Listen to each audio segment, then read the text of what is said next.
लोकसभा चुनाव के दूसरे चरण के लिए 13 राज्यों की 88 सीटों पर मतदान जारी है, लेकिन बीजेपी अब मिशन 95 पर जुट चुकी है।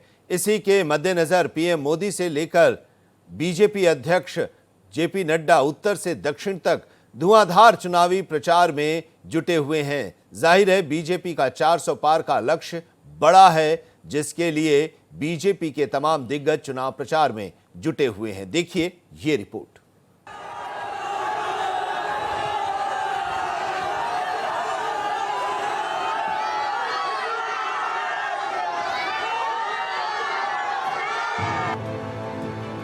दूसरे चरण का रण, तीसरे के लिए प्रचार भीषण। उत्तर से दक्षिण तक रैलियों का अंबार, बीजेपी कर रही धुआंधार प्रचार। मिशन 88 के बाद अब मिशन 95 पर बीजेपी। ये तस्वीरें प्रधानमंत्री नरेंद्र मोदी की लोकप्रियता को बताती हैं। ये तस्वीरें बताती हैं कि किस कदर पीएम मोदी की लोगों के बीच दीवानगी है। तस्वीरें पश्चिम बंगाल के मालदा की हैं, जहां जनसभा के बाद प्रधानमंत्री मोदी ने रोड शो किया। इस दौरान मालदा की जनता पीएम मोदी की एक झलक पाने के लिए बेताब दिखी। रोड के दोनों तरफ मोदी समर्थक दिखाई दिए, जो मोदी मोदी के नारे लगा रहे थे। पीएम का क्रेज किस तरह लोगों में है, उसका अंदाजा मालदा की इस जनसभा में मौजूद लोगों के हुजूम से लगाया जा सकता है, जहां दूर दूर तक नरमुंड ही नरमुंड दिखाई दे रहे हैं। जहां हजारों की संख्या में लोग मोदी की जनसभा में उन्हें सुनने पहुंचे हैं। प्रधानमंत्री मोदी के मंच पर पहुंचते ही उनका भव्य स्वागत किया जाता है, तो प्रधानमंत्री भी जनता का अभिवादन करते नजर आते हैं। जनसभा के दौरान पीएम मोदी ने विरोधियों पर जमकर निशाना साधा। इस दौरान पीएम के निशाने पर टीएमसी और कांग्रेस रही। पीएम ने दोनों सियासी पार्टियों को तुष्टीकरण और सीए के मुद्दे पर घेरा। साथियों, टीएमसी और कांग्रेस यहाँ आपस में झगड़े का दिखावा जरूर करती है, लेकिन सच्चाई ये है कि दोनों के विचार और आचार व्यवहार एक जैसा है। टीएमसी और कांग्रेस के जोड़े रखने का सबसे बड़ा चुंबक है तुष्टीकरण। तुष्टीकरण के लिए ये दोनों पार्टियां कुछ भी कर सकती है।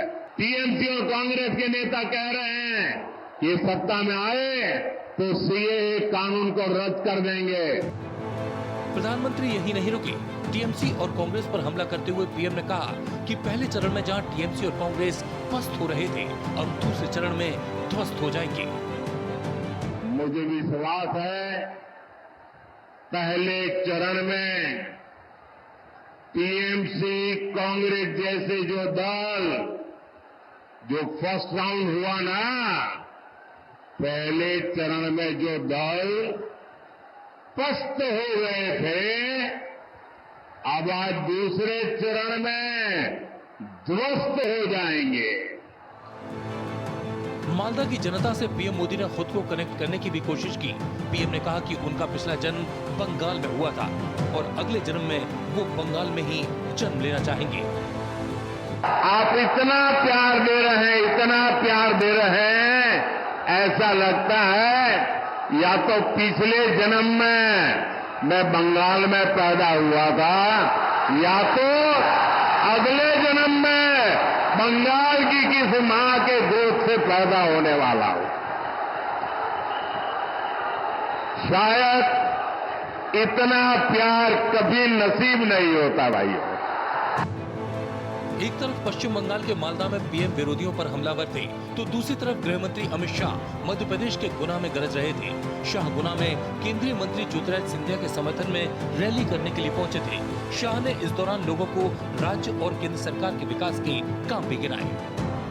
मध्य प्रदेश सरकार ने और मोदी जी की सरकार ने 260 करोड़ के खर्चे से नेशनल हाईवे कुरवाई मुंगावली चंदेरी का निर्माण किया।